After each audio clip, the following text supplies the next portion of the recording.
What I have now to tell is of my own actual knowledge, of my own positive and personal experience. For several years I had been subject to attacks of the singular disorder which physicians have agreed to term catalepsy, in default of a more definite title.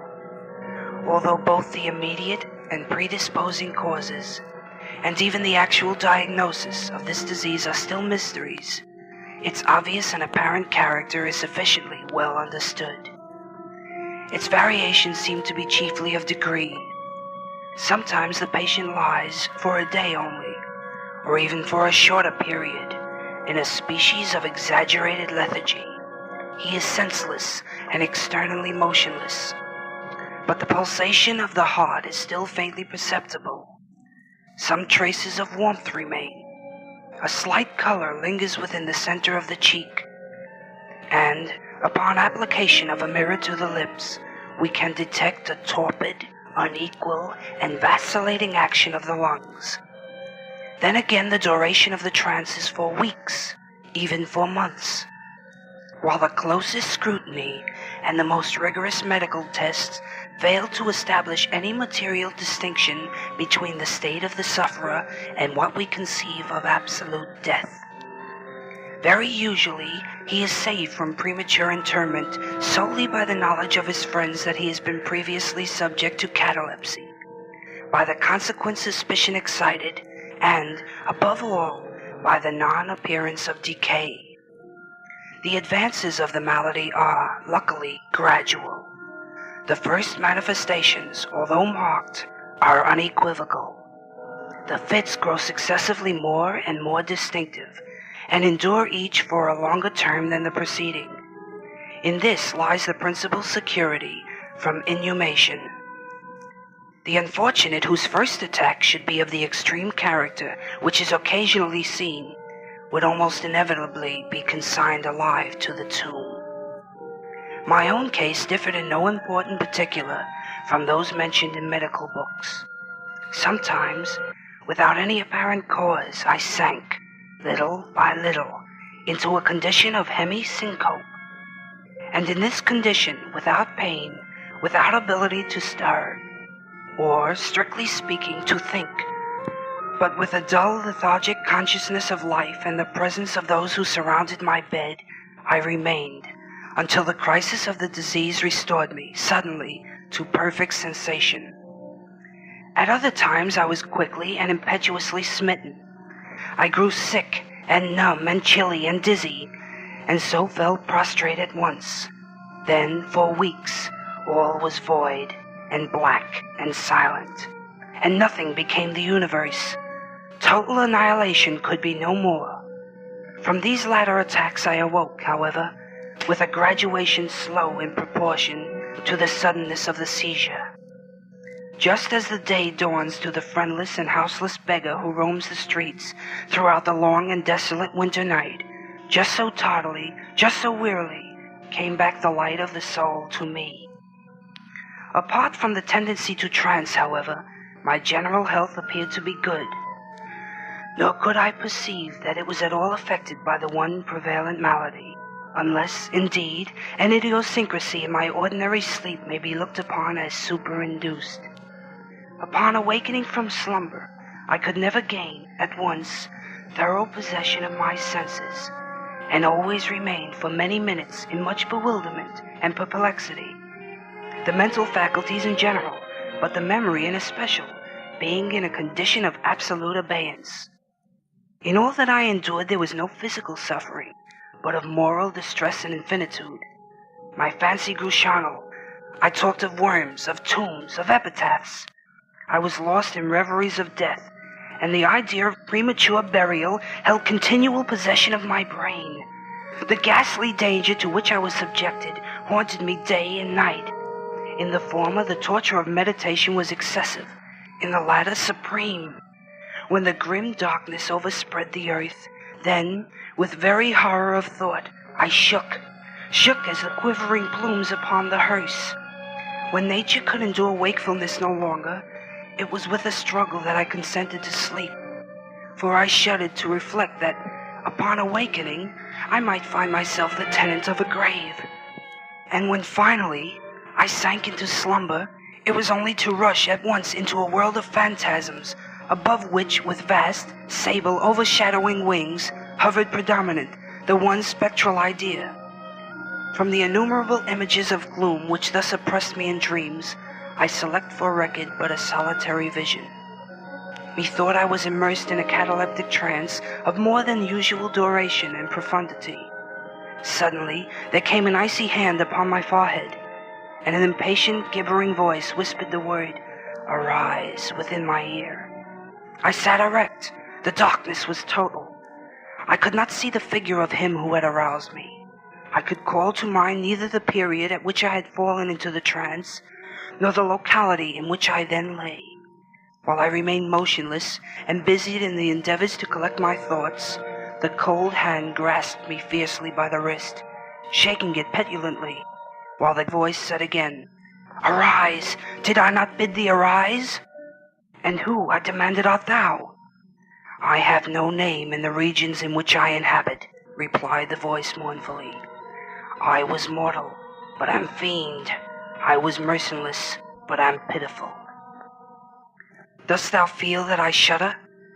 My teeth chatter as I speak, yet it is not with the chilliness of the night without end. But this hideousness is unsufferable.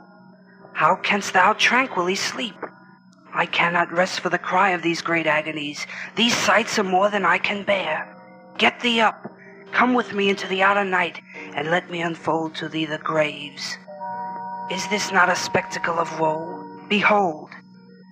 I looked, and the unseen figure, which still grasped me by the wrist, had caused to be thrown open the graves of all mankind, and from each issued the faint phosphoric radiance of decay, so that I could see into the innermost recesses, and there view the shrouded bodies in their sad and solemn slumbers with the worm. But alas, the real sleepers were fewer by many millions than those who slumbered not at all, and there was a feeble struggling, and there was general sad unrest, and from out the depths of the countless pits there came a melancholy rustling from the garments of the buried, and of those who seemed tranquilly to repose, I saw that a vast number had changed, in a greater or less degree, the rigid and uneasy position in which they had originally been entombed. And then the voice again said to me as I gazed, "Is it not, oh, is it not a pitiful sight?" But before I could find words to reply, the figure had ceased to grasp my wrist. The phosphoric lights expired, and the graves were closed with a sudden violence, while from out them arose a tumult of despairing cries, saying again, "Is it not, oh God, is it not a very pitiful sight?" Fantasies such as these, presenting themselves at night, extended their terrific influence far into my waking hours. My nerves became thoroughly unstrung, and I fell prey to perpetual horror. I hesitated to ride, or to walk, or to indulge in any exercise that would carry me from home. In fact, I no longer dared trust myself out of the immediate presence of those who were aware of my proneness to catalepsy, lest falling into one of my usual fits, I should be buried before my real condition could be ascertained. I doubted the care, the fidelity of my dearest friends. I dreaded that, in some trance of more than customary duration, they might be prevailed upon to regard me as irrecoverable. I even went so far as to fear that, as I occasioned much trouble, they might be glad to consider any protracted attack a sufficient excuse for getting rid of me altogether. It was in vain they endeavored to reassure me by the most solemn promises.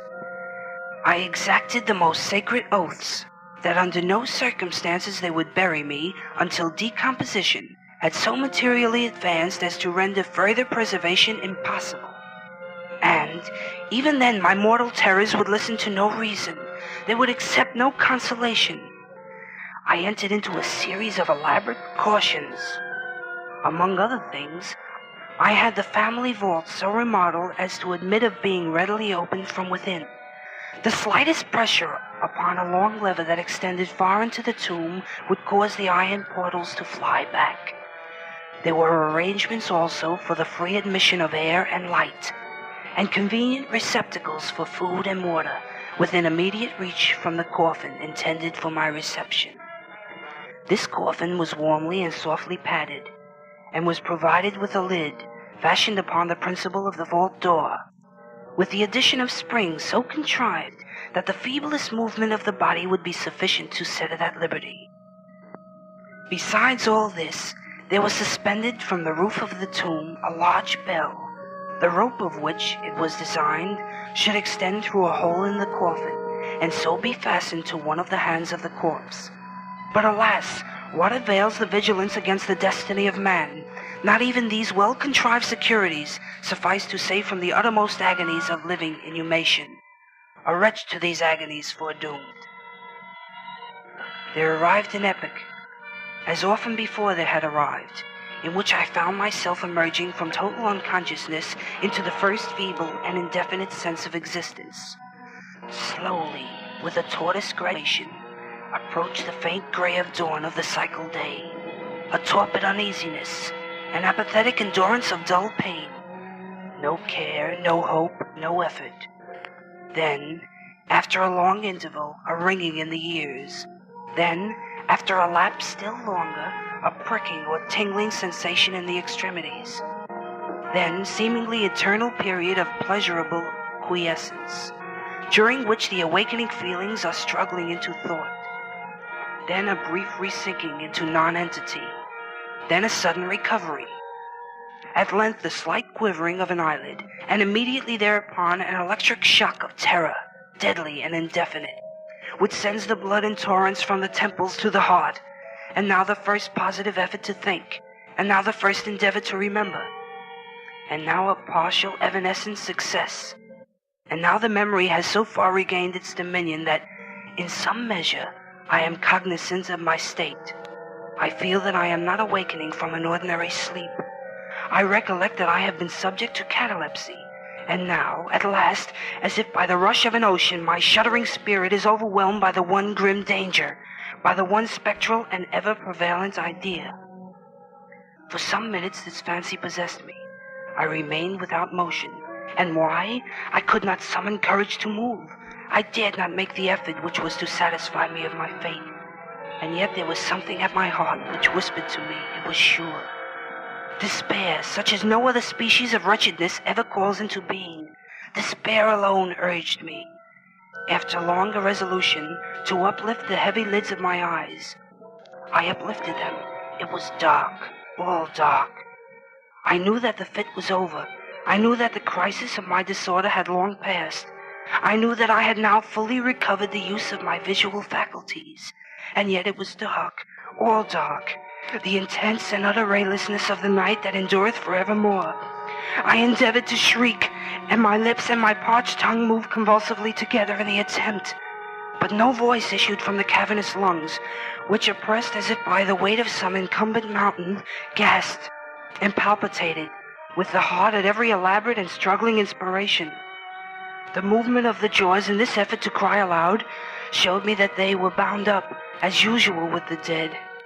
I felt, too, that I lay upon some hard substance, and by something similar my sides were also closely compressed. So far, I had not ventured to stir any of my limbs, but now I violently threw up my arms, which had been lying at length, with the wrists crossed. They struck a solid wooden substance, which extended above my person at an elevation of not more than 6 inches from my face. I could no longer doubt that I reposed within a coffin at last.